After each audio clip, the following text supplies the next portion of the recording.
Hai guys, welcome back to Irama Widya YouTube channel. So, gimana? Kalian sudah semakin pede belum mengerjakan soal matematikanya? Biar kita bisa bantu kamu lagi, yuk tulisin soal-soalnya di kolom komentar di bawah ini, supaya kita bisa membahasnya di konten berikutnya. So, don't forget to subscribe, like, comment, and then hit notification bell supaya kamu nggak ketinggalan video-video berikutnya. And don't forget to share this video, okay? Halo teman-teman, bertemu kembali di channel Irama Widya. Kali ini kita akan membahas soal latihan UTBK TKA Sosum Ekonomi. Sebelum mulai, jangan lupa like, subscribe, dan nyalakan lonceng notifikasinya agar kalian tidak ketinggalan video-video terbaru dari kami. Ada 15 soal yang akan kita bahas, namun akan dibagi menjadi 3 bagian. Pada bagian pertama ini, kita akan membahas 5 soal terlebih dahulu. Langsung saja kita ke pembahasan soalnya. Nomor 1. Dalam ilmu ekonomi, konsumen diasumsikan bertindak secara rasional. Artinya, A. Merespon stimulan positif dan tidak merespon stimulan negatif. B. Memaksimumkan tujuan terlepas dari berbagai kendala yang dihadapi. C. Tidak pernah melakukan kesalahan dalam mengambil keputusan ekonomi. D. Menggunakan seluruh informasi yang dimiliki untuk mengambil keputusan. Atau E. Mampu bertindak secara cepat dan tepat jika dihadapkan pada suatu persoalan. Yang ditanyakan adalah tindakan rasional. Tindakan rasional itu adalah tindakan yang sesuai dengan logika. Maksudnya adalah tindakan yang didasari pada pilihan yang paling menguntungkan dan yang paling baik ya. Nah, gimana sih untuk bisa memilih yang terbaik itu? Pastinya konsumen akan mempertimbangkan banyak faktor ya sebelum mengambil keputusan. Misalnya memperhatikan faktor biaya, kebutuhan, waktu, tenaga, dan sebagainya. Contohnya, ketika kita akan membeli suatu barang, maka kita akan mempertimbangkan harga, kualitas, dan akan membeli di mana, online ataupun offline ya. Jadi, konsumen diasumsikan bertindak rasional, artinya itu adalah menggunakan seluruh informasi yang dimiliki untuk mengambil keputusan ya. Jadi jawabannya yang D. Selanjutnya nomor 2. Pemasangan lampu penerangan oleh perusahaan yang juga dapat dinikmati oleh masyarakat sekitar termasuk A. Private benefit, B. Social cost, C. Financial benefit, D. Environmental cost, atau E. Social benefit. Kita bahas satu persatu ya. Yang A. Private benefit atau manfaat pribadi. Apa sih manfaat pribadi itu?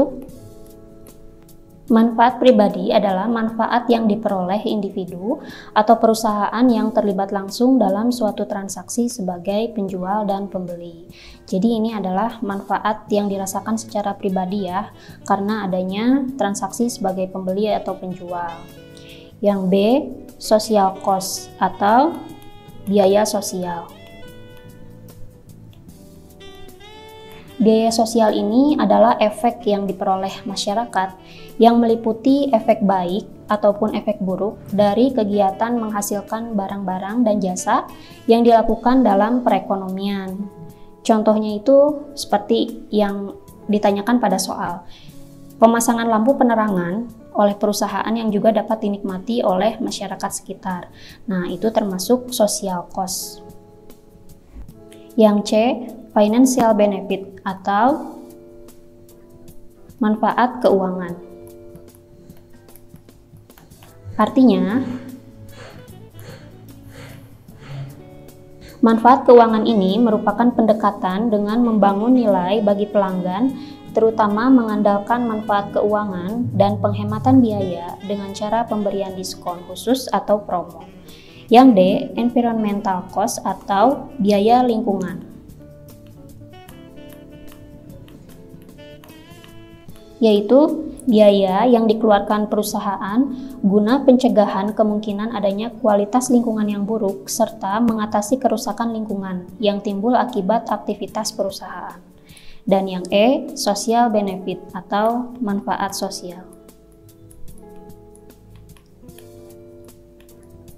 yaitu pendekatan dengan menambahkan manfaat sosial dan berusaha meningkatkan ikatan sosial dengan cara meneliti kebutuhan dan keinginan pelanggan dan memberikan pelayanan lebih pribadi. Jadi, jawabannya adalah yang B ya.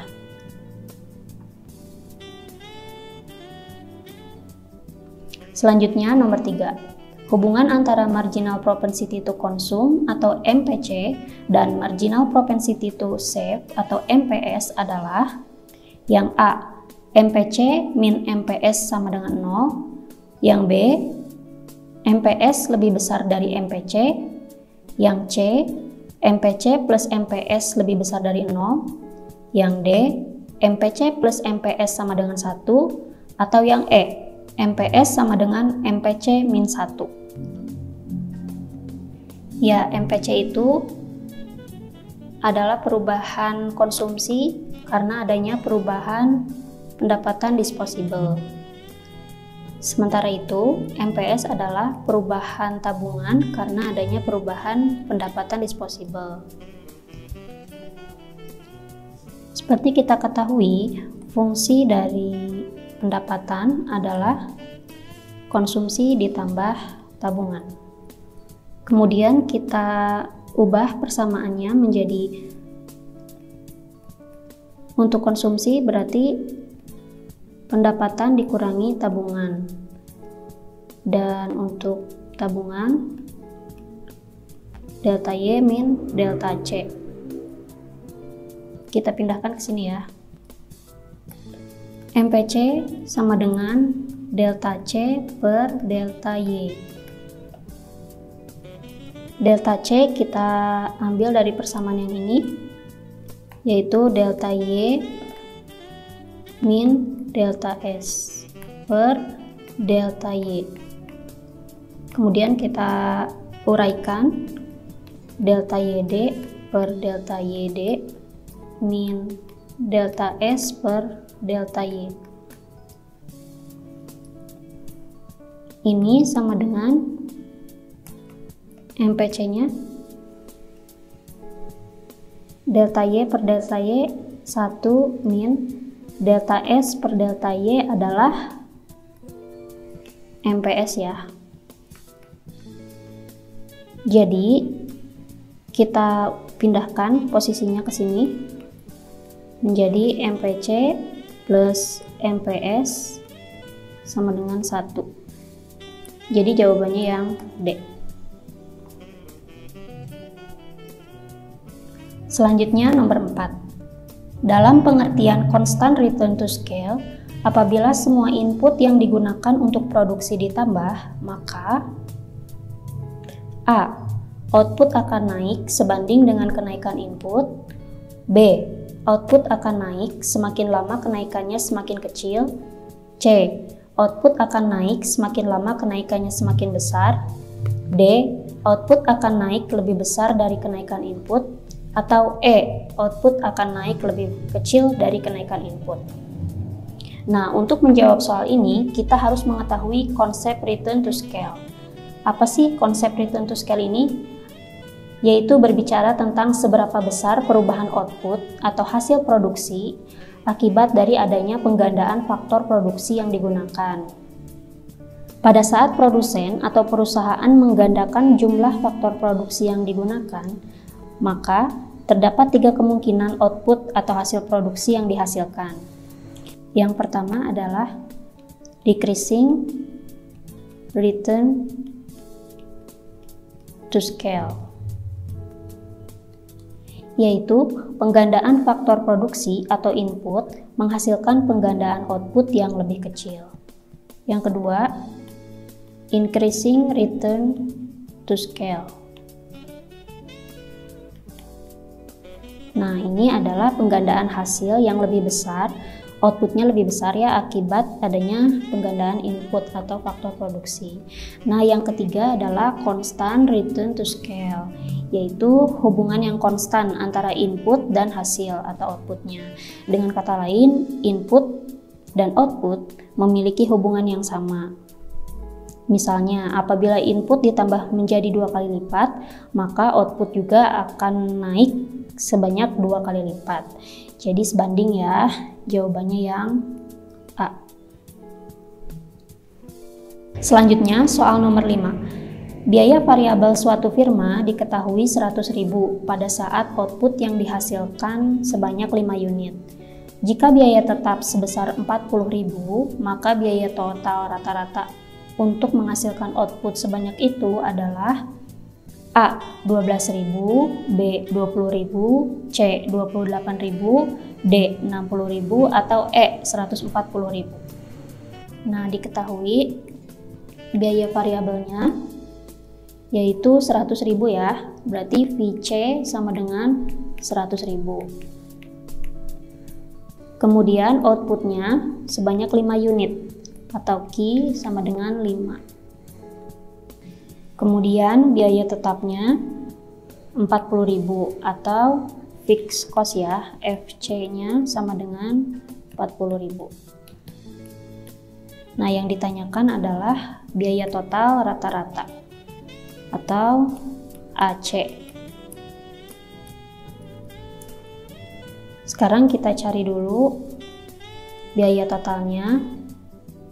Biaya total itu sama dengan variable cost ditambah fixed cost ya, sama dengan 100.000 ditambah 40.000. Berarti biaya totalnya 140.000. Nah, ini biaya total untuk memproduksi 5 unit. Kemudian kita akan mencari biaya total rata-ratanya. Berarti TC per Q ya, sama dengan 140.000 dibagi 5 sama dengan 28.000. Jadi jawabannya yang C. Nah, sekian pembahasan soal di bagian pertama ini. Jika ada hal yang ingin kalian tanyakan, langsung saja tulis di kolom komentar ya. Sampai jumpa di pembahasan selanjutnya. Well, pembahasan soalnya is super clear and easy. Pastinya kamu udah lebih paham dong mengerjakan soal-soal seperti ini. So, to let you guys understand better about the questions, jangan sampai ketinggalan nonton video berikutnya ya. And don't forget to subscribe, like, comment, and then hit notification bell supaya kamu gak ketinggalan nonton video berikutnya. So, see you guys in the next video. Bye-bye.